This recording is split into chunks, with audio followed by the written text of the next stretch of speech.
අදත් සියලු දෙනාටම ආයිබෝවන් කියලා පිළිගන්නවා විශ්වාන්තර YouTube නාලිකාවට. අද මම කතා කරන්න බලාපොරොත්තු වෙන්නේ මේ වරම් ජීවිතය සම්බන්ධව. වරමකදී ඇති වෙන්න පුළුවන් ගැටලුකාරී තත්ත්ව සම්බන්ධව. ඉතින් අපි බලමු මොනවද මේ ගැටලු කියන එක.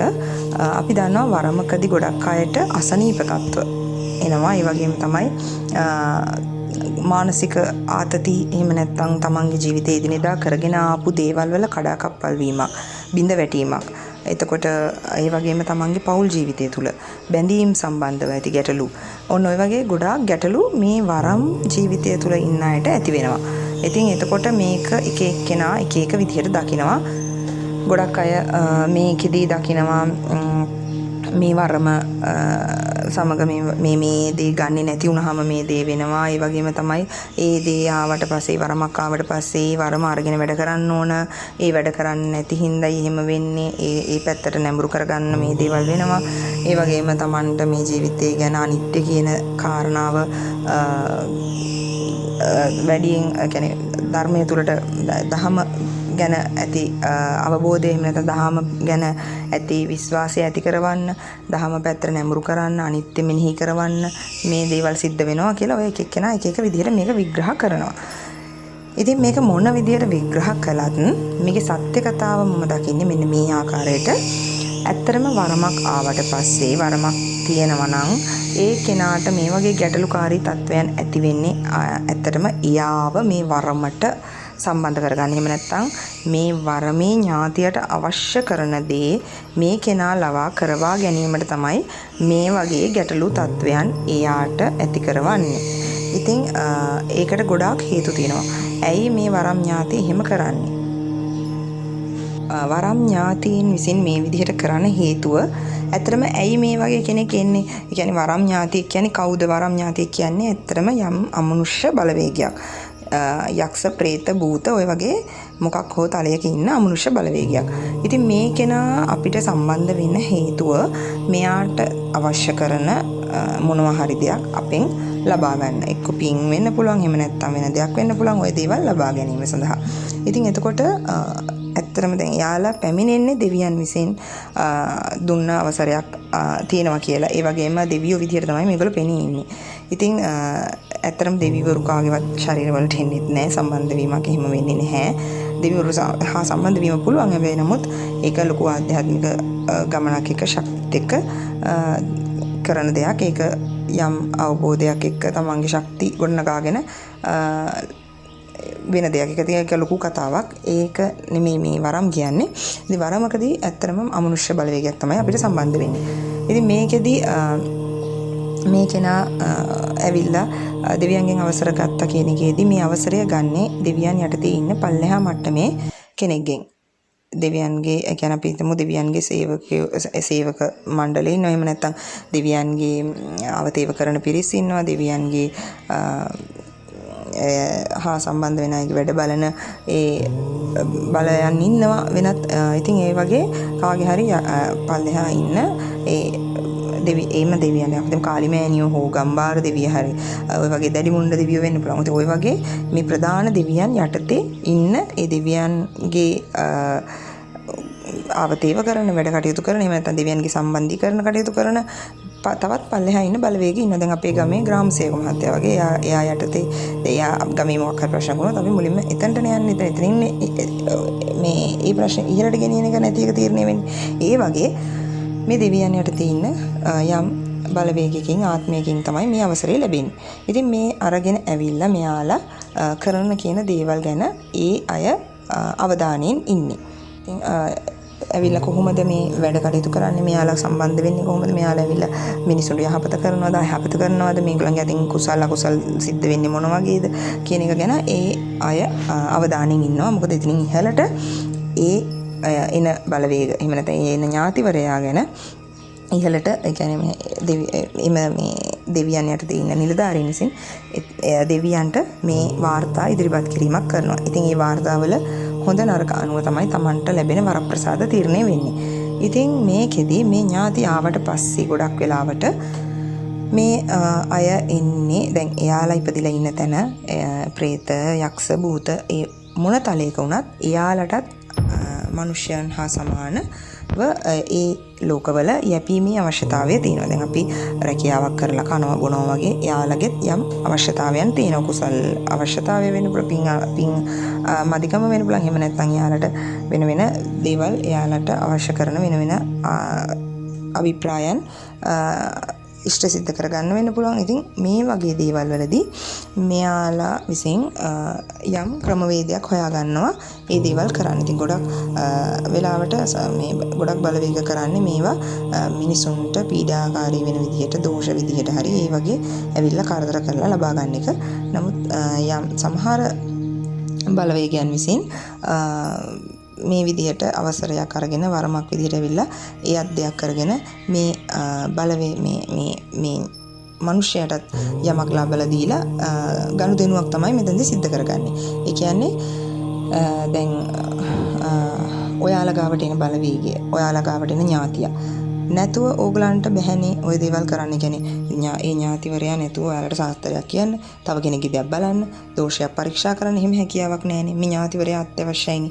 ඒතර මේ ඥාතිවරයාගේ උදව්වෙන් ඒ ඥාතිවරයාගේ තියෙන ශක්තියෙන් ඔයාලා මේ දේවල් කරන්නේ.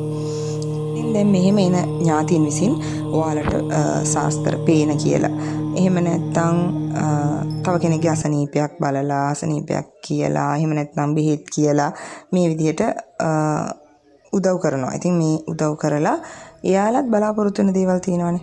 ඒතර ඔයාලට යම්කිසි මුදලක් හොයලා දෙනවා. ඒ වගේම එයාලා බලාපොරොත්තු වෙන පින් හෝ වෙන යමක් තියෙනවා නම් එයාලා ඒ දේ ලබා ගන්නවා. මෙතන වෙන්නේ ගනුදෙනුවක්. හෝටලයකින් කාලා බිල ගෙවනවා වගේ වැඩක්.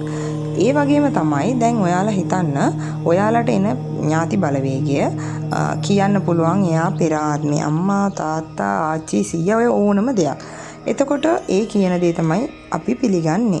ඉතින් මේක ඇත්තමද කියලා අපි කොහොමද දන්නේ? ඕනම කෙනෙක්ට ඕනම බලවේගයකට කියන්න බැරිද මම මෙහිම, මම මේ ගියාත්මේ, මම අර ආත්මේ, මේ ආත්මේ මෙයා එහෙම කියලා කියන්න බැරිද? අපි කොහොමද මේක ඇත්තමයි කියන එක විශ්වාස කරන්නේ, පිළිගන්නේ? සත්‍යමද කියන එක අපි දන්නේ කොහොමද? අනිත් එක දැන් ඔයාලට ඇත්තටම දැන් අපි හිතමුකෝ හරි ඒ වගේ ඥාතියෙක් ආවා. ඒ ඔයාගේ කවුරු හරි ගියාත්මේ ඥාති සම්බන්ධතාවයක් තියෙන කෙනෙක්. ඉතින් එතකොට මෙහෙම ඥාතිවරයෙක් එහෙම මලගිය කවුරු හරි අමනුෂ්‍ය බලවේගයක්නේ. දැන් මෙයා එනවා යනවා. එතකොට ඒකෙදි වෙන්නේ ඔයත් එක්ක සම්බන්ධතාවය හදා ගන්නවා අමනුෂ්‍ය බලවේගයක් විසින්. එතකොට මේකෙදි වාගේ ඕරා එකේ යම් සිදුරු හැදෙනවා. ඒගොල්ලන්ට එන්න යන්න මාර්ග සකස් වෙනවා. වාගේ ඕරා එක සම්පූර්ණයෙන්ම ඩැමේජ් වෙන්න පටන් ගන්නවා. එතකොට මේ අතරින් මේකෙන් තව ඕනම කෙනෙක්ට එන්න යන්න හැකියාව ලැබෙනවා. එතකොට තවත් බලවේගයකට බැරිද ඇවිල්ලා අර ඥාතිවරයා වගේ පෙනී ඉන්න. ඒ වගේ ඇවිල්ලා කතා කරන්න. එතකොට කොහොමද ඔයගොල්ලන් ඒක අඳුනගන්නේ? ඒක අඳුනගන්න හැකියාවක් ඔයාලට තියෙනවද? ඒ වගේම දැන් ඒ කෙනා කියන ශාස්ත්‍රයනේ අපි කියන්නේ. එයා දකින දේ තමයි කියන්නේ. එතකොට එයා කියනවා අපි ඒක විශ්වාස කරලා අපි ළඟට එන අයට මේ දේවල් සම්බන්ධයෙන් කියනවා. මේ දේවල් එහෙම තවත් බලවේගකින් එහෙම නැත්නම් තුන්වෙනි පාර්ශවයක උදව් වෙන්නේ කරන්නේ අපි. එතකොට ඔයාලට ඒම බලවේගයක් හෝ එහෙම ඥාතිවරයෙක් සම්බන්ධ වෙන්නේ නැත්නම් ඒ වගේ කාර්යයක් කරන්න හැකියාවක් නැහැනේ. තව කෙනෙක් ගැන බලලා කියන්න, තව කෙනෙක්ගේ දෝෂ පරීක්ෂා කරන්න, එහෙම නැත්නම් තව කෙනෙක්ගේ භූමියක් පරීක්ෂා කරන්න, තව කෙනෙක්ගේ අසනීප පරීක්ෂා කරන්න. එහෙම හැකියාවක් නැහැ. මේ වගේ ශක්තියක්, මේ වගේ බලවේගයක් සම්බන්ධ වෙන්නේ නැත්නම්. ඉතින් එතකොට ඔයාලා පොඩක් කල්පනා කරන්න. ඒ බලවේගය නැත්තම් ඔයාලට එහෙම කිසිම දෙයක් කරගන්න හැකියාවක් නැහැ කියන්නේ.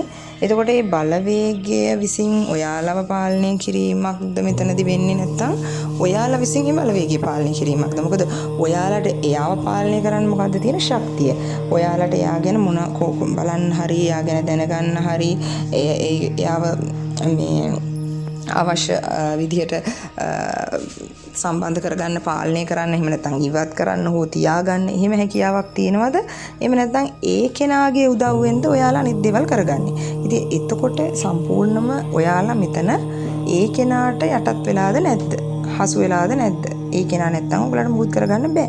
ඉතින් එතනදිම ඔයගලන් සම්පූර්ණ වශයෙන්ම ඒ බලවේග යටතටපත් වෙලා ඉවරයි. ඉතින් මෙහෙම වුණාට පස්සේ ගොඩක් වෙලාවට ඔගලන් දේවාල කරනවා, පහන් තියනවා. මේ පහන් වලටත් විවිධාකාර ගැටලු ඇති වෙනවා. මොකද මේ පහන් කැපගන්නේ කවුද කියලා අපි දන්නේ නැහැ. දෙවිවරු විසින් කවමදාවත් මේ පහනකට එන්නේ නැහැ. පහනක් ඉල්ලන්නෙත් නැහැ. ඉතින් දෙවියන්ට අවශ්‍ය කරන්නේ පින්. ඔයාලා කොහොම බුදුන් වැඳලා ඒ දේවල් කරලා ඒ දෙවියන් මතක් කරලා ඒ දෙවියන්ට පින් අනුමෝදන් කරලා ඒ දෙවියන්ගෙන් පිහිටිල්ල ඉල්ලන්න පුළුවන්. ඒක කිසි ගැටලුවක් නැහැ. පහන් තියන්න අවශ්‍යයි කියලා දෙයක් නැහැ. ඒතර පහන් තියන්නේ පහන් ඉල්ලන්නේ යම් අදෘශ්‍යමාන ශක්තියක් විසින්, බලවේගයක් විසින්. එතකොට හිතන්න පහනක් කියන්නේ ආලෝකයක්. ඉතින් මේ ආලෝකයක් කියන එක අපි භාවිතා කරන්නේ මොන වගේ අවස්ථාවලද කියන එක. ඒ කියන්නේ අපි අඳුරකට එහෙම නැත්නම් කළුවර නම් තමයි ලයිට් එකක් දාන්නේ නේ. අපිට ආලෝකයක් අවශ්‍ය වෙන්නේ අඳුරු අවස්ථාවකට. එහෙම නැත්නම් කළුවර අවස්ථාවකට. එතකොට ආලෝකයක් බලාපොරොත්තු වෙන්නේ අඳුර සමග ඉන්න අය. ඒ කියන්නේ අන්ධකාරයේ සිටින අය තමයි ආලෝකය බලාපොරොත්තු වෙන්නේ. එතකොට මේ ආලෝකය නැති වුනහම ඔයාලට ඇවිල්ලා කරදර කරන්නේ, නිදා ගන්න දෙන්නේ නැත්තේ, හීනෙන් බය කරන්නේ, ඇඳෙන් ඇදලා දාන්නේ දෙවියෝ නම් නෙමෙයි. මෙන්න මේ අඳුරු ශක්තියින් විසින්. ඉතින් ඒක හොඳට අවබෝධ කරගන්න. ඒ වගේම කොහොම කළත් මේ වරමකදී අනිවාර්යෙන්ම මේ ඥාතීන් ඔයාලගේ ශරීරයට ආවත් නැතත් ආරූඪ වුණත් නැතත් දැන් ආරූඪ වෙන්නේ නැති වුනහම ගොඩක් අය කියනවා ප්‍රශ්නයක් නැහැ මට තියෙන්නේ හොඳ ශක්තියක් හොඳ වරමක් සිහියෙන් කියන්නේ එහෙම කියලා. ඇත්ත සිහියෙන් කියන එක හොඳයි. නමුත් ඒකෙදිත් සම්බන්ධ වීමක් අනිවාර්යෙන්ම වෙනවා. මේ ආරූඪ වීමම පමණක් නෙමෙයි ශරීරගත වෙනවා කියන්නේ. ඔයාලා කොහොම ඥාතියෙක්ගෙන් වැඩ කළත් මේ ඥාති අනිවාර්යෙන්ම ඔයාගේ ශරීරයට සම්බන්ධ වෙනවාමයි. ඒ අපි දන්නවා අපේ චක්‍ර පද්ධතිය තියෙනවා. ඒතර මේ චක්‍ර පද්ධතිය තියෙන්නේ අපේ සුසුම්නා ශීර්ෂකය හා කෙලින් කියන්නේ අපේ කොන්දේ කෙලින් තමයි අපි මේ චක්‍ර ටික තියෙනවා කියලා කියන්නේ. එතකොට මේ තියෙන්නේ අපේ ස්නායු පද්ධතිය. ස්නායු පද්ධතිය හා සම්බන්ධව තමයි මේ චක්‍ර වැඩ කරන්නේ. ඉතින් එතකොට මේ එන බලවේග විසින් අපේ ඔය චක්‍ර අතරට ගහනවා ජැක් එකක්. අපි ටීවී එකකට ඇන්ටනා වයර් එක ගහනවා වගේ. එතනින් තමයි එයාලා සම්බන්ධ වෙලා ඉන්නේ. ඉතින් ඒකෙන් තමයි එයාලා පණිවිඩ සම්ප්‍රේෂණය කරන්නේ ස්නායු පද්ධතිය හරහා. ඒ වගේම තමයි මේ ජැක් එක ගහගත්තට පස්සේ ඔයාලගේ ශක්ති ගලණයේ අවහිරතා ඇති වෙනවා. ඒකේ ගැටලු ඇති වෙනවා. ඉතින් එතකොට ඔයාලගේ ශක්තියින් එයාලටත් යම් ප්‍රමාණයක් ඇදෙනවා. ශක්තියින් ඇද ගැනීමක් කරනවා. ඉතින් එතකොට අනිවාර්යෙන්ම ඔයාලා ගැටලු ඇති අය බවට පත් වෙනවා. මොකද ඔයාලට විවිධ ලෙඩ එන්න පුළුවන්. ගොඩක් වරම් වලින් වැඩ කරන අයට කොන්දේ අමාරු හැම ඉන්නේ ඒකෙන්. ඉතින් ඒ වගේම ගොඩක් ලෙඩ රෝග එන්න පුළුවන්. ඒ වගේම තමයි ඔයාලා දන්නේම නැහැ ඔයාලගේ මනස. ඔයාලගේ සිතුවිලි වෙනස් වෙනවා. ඔයාලගේ සිතුවිලි වල ඔයාලා යම් කලින් හිටිය තත්වෙන් මිදිලා උගලන් එක රාමුවකට කොටු වෙනවා. ඒක හොඳට බලන්න උගලන් හිතනවා ගොඩක් වෙලාට උගලන් පින් දහම් කරනවා මෙහෙම ධර්ම මාර්ගයේ හැසිරෙනවා එහෙම කියලා නෑ. හැබැයි ඇත්තටම ඒක වෙන්නේ නැහැ. කරනවා පින් දහම් කරනවා දානමාන දෙනවා. ඒ ගොඩක් දාන දෙන්න හේතුවත් අර කට්ටියට අවශ්‍ය කරන කෑම තමයි. ඒ කන්න තමයි යාලා ඉල්ලන්නේ. ඉතින් ඒකින්ද අපේ හිත ගොඩක් දාන දෙන්න තමයි කැමති වෙන්නේ. ඒ වගේම බලන්න ඕගලන් ওই පින් දහම් කරනවා කියලා හිතලා කරාට හරියට ධර්ම අවබෝධයෙන්ද කරන්නේ කියලා. හරි දහම අවබෝධ කරන් ඉන්නවද කියලා. ඒ වගේම තමයි ගොඩක් වරම්ලාභීන්ට බුද්ධානුස්සතිය භාගයේ භාවනාවක් වඩන්න පුළුවන්ද කියලා. එහෙම කරන්න බෑ අපහසුයි. ඉතින් ඒ ඇවිල්ලා මොකද අර ගොල්ලොන්ට එහෙම වුණොත් මේකෙන් ගැලවෙන්න වෙනවා. එයාලව අයින් වෙනවා. ඔයාලගේ ශරීරයෙන් විසි වෙනවා. ඉතින් ඒකින්ද එයාලා මේ දේවල් වලට යන්න දෙන්නේ නැහැ. ඒ වගේම තමයි ගොඩක් තව බලවේග ප්‍රේත බලවේග එහෙම ඉන්න තැන්වලදී ගොඩක් අය ශරීරගත වෙලා. කියන්නේ ශාරීරික ගර්භාෂය වගේ දැන් කාන්තාවක් නම් ගර්භාෂය වගේ තැන්වලත් මෙයාලගේ විමාන හදා ගන්නවා. ඉතින් එතකොට අර අපද්‍රව්‍ය කාලා තමයි මෙයාලා යැපෙන්නේ. ඉතින් ඒ වගේ ඊට පස්සේ ඕවල තමයි ওই පිළිකා තත්ත්ව, ගෙඩි තත්ත්ව, එහෙම නැත්නම් ගර්භාෂය වෙනත් රෝග තත්ත්ව ওই වගේ දේවල් හටගන්නේ. ඉතින් ඒකින්ද මේ වරමක් කියන එක මම කොහොමත් ඒ තරම්ම සුබදායි විදිහට දකින්නේ නැහැ. මේකෙදී ඇත්තටම කිව්වොත් අපිට ගැටලුවක් ඇති වෙනවා. අනිත් එක තමයි අපි ඇයි මනුෂ්‍ය ලෝකයේ තුල ඉපදිලා මනුෂ්‍ය විදිහට ඉපදිලා දැන් බුද්ධත්වයට ලබන්න උනත් මනුෂ්‍ය ලෝකයේ ඉපදෙන්නම අවශ්‍යයි. ඉතින් අපිට පින් කරගන්න පුළුවන් හැකියාව දෙන කුසල් වඩන්න පුළුවන් හැකියාව තියෙනවා. දහම අවබෝධ කරගන්න පුළුවන් හැකියාව තියෙනවා. ඉතින් මෙච්චර දේවල් තියාගෙන ඇයි අපි මේ අමනුෂ්‍ය තලයක ඉන්න අමනුෂ්‍යයෙක්ගේ පිහිටක් හොයන්නේ. අමනුෂ්‍යයෙක්ගේ උදව් ඉල්ලන්නේ. අමනුෂ්‍යයෙක්ගේ සරණ පතන්නේ. වගේම ඇත්තටම කිව්වොත් අපි බෞද්ධයෝ නම් බෞද්ධයෝ විදිහට අපි හැමෝටම සරණක් තියෙන්නේ පිහිටක් තියෙන්නේ මේ සම්මා සම්බුදුරජාණන් වහන්සේලා දේශනා කරලා තිබෙනා වූ දහම තුල. ඉතින් මෙච්චර නිර්මල ධර්මයක් තියාගෙන ඒ තුලින් අපි අපේ ගැටලු වලට එහෙම නැත්නම් අපි මේ සංසාරේ මේ විඳින දුක් වලින් ගැලවෙන්න පාර තියෙන්නේ එතන කියලා හොඳටම දැනගෙන ඒ තුලින් අපි අපේ ගැලවීම හොයන්නේ නැතුව ඇයි මේ ඥාති එහෙම නැත්නම් අමනුෂ්‍ය බලවේග මුල් කරගෙන දඟලන්නේ එහෙම නැත්නම් දෙවිවරු මුල් කරගෙන දඟලන්නේ ඇත්තටම කිව්වොත් දෙවියන් මම ඔයාලට දෙවියන්ට පින් දෙන්න එපා දෙවියන් වඳින්න එපා කියන එක නෙමෙයි මේක කියන්නේ වරදවා එක තේරුම් ගන්න එපා දෙවිවරු ඉන්නවා දෙවිවරුන්ට පින් අනුමෝදන් කළ යුතුයි දෙවියන්ගේ පිහිට ආශිර්වාදය අනිවාර්යයෙන්ම අපිට ලැබෙනවා මොකද මේ දෙවිවරු විසින් ලොකු මෙහෙයක් කරනවා මේ ශාසනය ආරක්ෂා කිරීම මේ භූමින් ආරක්ෂා කිරීම ඒ වගේ දෙවියන් විසින් යහපත් ක්‍රියාවන් සෑහෙන ප්‍රමාණයක් කරනවා. ඉතින් දෙවියන්ගේ ශක්තියන් අනිවාර්යෙන් අවශ්‍යයි. නමුත් මම කියන්නේ මේ කිසි කෙනෙක්ගේ අර සාර කියන්නේ අපි වහල් විය යුතු නැහැ මේ කිසි තැනක කිසි දෙයක. ඒ සියල්ල අපි අවබෝධයෙන් දැකිය යුතුයි සහ අවබෝධයෙන් මේ දේවල් එක ගනුදෙනු කරන්න ඕනේ. කටයුතු කරන්න ඕනේ කියන එක තමයි මම කියන්නේ. එහෙම නැතුව මේ කිසිම දෙයක් ප්‍රතික්ෂේප කරන්න කියන එක නෙමෙයි. මේ සියල්ල ගැන අවබෝධයෙන් තමන්ට වෙන්නේ මොකක්ද මේකෙන්? තමන්ට මේකෙන් කරන්න පුළුවන් මොකක්ද? අනිත් අයට මොන වගේ පිහිටක්ද තියෙන්නේ? තමන්ට මොන වගේ පිහිටක්ද තියෙන්නේ කියන එක අවබෝධයෙන්. මොකද අපිට මේ ලැබිලා තියෙන මනුස්ස භවය කියන්නේ කොච්චර වටිනවද කියන එක තමන් ඉස්සෙල්ලා අවබෝධ කරගන්න. ඉතින් මිනිස්සෙක් වෙලා ඉපදෙන්නම කොච්චර පිනක් තියෙන්න ඕනද? ඉතින් එහෙම ඉපදිලා ඒ දුර්ලභ වූ මනුස්ස භවයක් ලැබලා ඒකෙදි අපි දෙයක් කරගත්තේ නැත්නම් අපි මේ ධහම අවබෝධ කරගත්තේ නැත්නම් එතනින් පස්සේ අපිට මොකද වෙන්නේ කියන එක ගැන අනිවාර්යයෙන්ම දෙපාරක් හිතන්න. නිසා පුළුවන් උපරිමයෙන්ම උත්සාහ කරන්න තමන් තුළ ශක්තියක් ගොඩනගා ගන්න. තමන් තුළ අවබෝධය ගොඩනගා ගන්න ප්‍රඥාව වැඩි දියුණු කරගන්න. ඉතින් ඒකට මේ බෞද්ධයන්ට නම් බුද්ධ දේශනය තුළ තියෙන ක්‍රමවේද ඒ වගේම තමයි දැන් ශක්තියක් කියන එකේදී ගොඩක් අයට විවිධාකාර මත තියෙනවා. ඉතින් මේ ශක්තියක් කියන එකේදී අපිට ලෝකෝත්තර ලෞකික කියලා ඕනම විදිහකට ගන්න පුළුවන්. ඉතින් කොයි විදිහේ එකක් වුණත් මොන ශක්තිය ගත්තත් මොන ශක්තිය ලබා ගත්තත් මොන ශක්තිය වැඩුවත් තමන් ශක්තිය තමන් තුල ගොඩනගෙන දෙයක් මේ තුලින් පුළුවන් උපරිමයේම ඒ ශක්තිය හා සමානුපාතිකව කියන්නේ සමගාමීව ප්‍රඥාව වැඩි දියුණු කර කොහොමත් ශක්තිය සහ දැනුම කියන ප්‍රඥාව කියන එක දෙකක් නෙමේ එකක්. ඒ ශක්තියත් එක්කම තමන්ගේ දැනුම එහෙම නැත්නම් තමන්ගේ අවබෝධය ප්‍රඥාව කියන එකත් ගොඩ නැගෙනවා. ඉතින් මේකෙදි පුළුවන් තරම් ලෞකික පැත්තට නෙමේ ලෝකෝත්තර පැත්තට තමන් ගමන් කරන්න උත්සාහ කරන්න කියන එක තමයි මම නම් මතක් කරන්නේ.